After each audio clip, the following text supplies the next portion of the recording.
During this session, I'm going to review the comparison groups in the PEPR.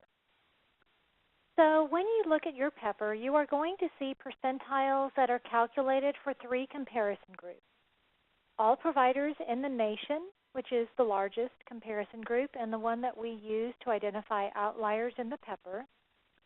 All providers in a Medicare Administrative Contractor or MAC jurisdiction, which is a larger comparison group.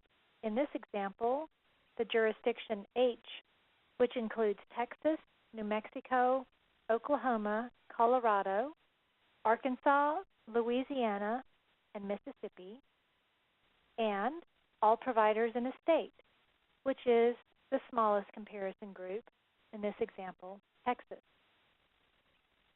So the target area percents in each comparison group are ranked and percentiles are calculated. Remember that your percentile will likely be different for each comparison group because you're being compared to a different set of providers. By using 3 comparison groups, this can provide you more information as to how much of a risk you might be, and that in turn will help you prioritize the PEPR findings. We get a number of questions about the jurisdiction comparison group. The Medicare Administrative Contractor jurisdictions in the PEPR reflect the CMS MAC jurisdictions, which are based, for the most part, on geographical location of the provider.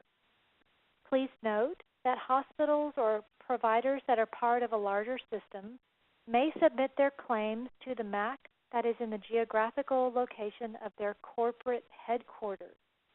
In these instances, the providers may be in a MAC jurisdiction that is different from their geographical location.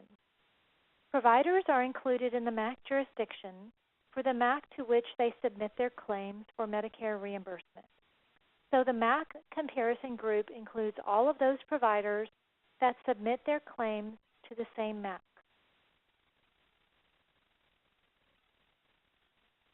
This is an image, a map of the consolidated AB MAC jurisdiction that has been obtained from the CMS website.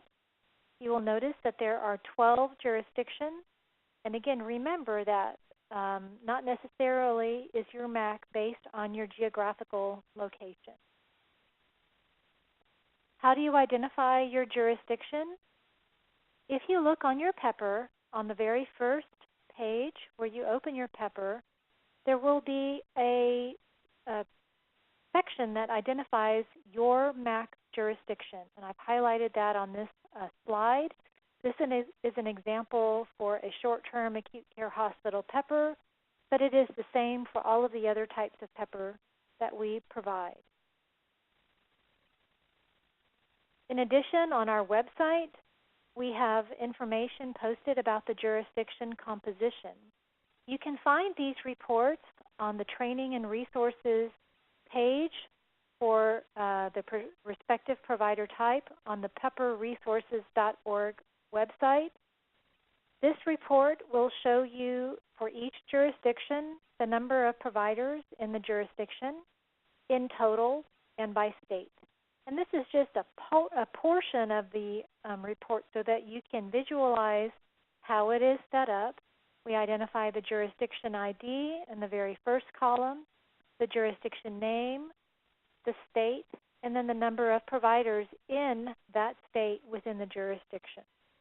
So you could use this report to determine if there were any changes in the jurisdiction that you're categorized in from this release to a previous release.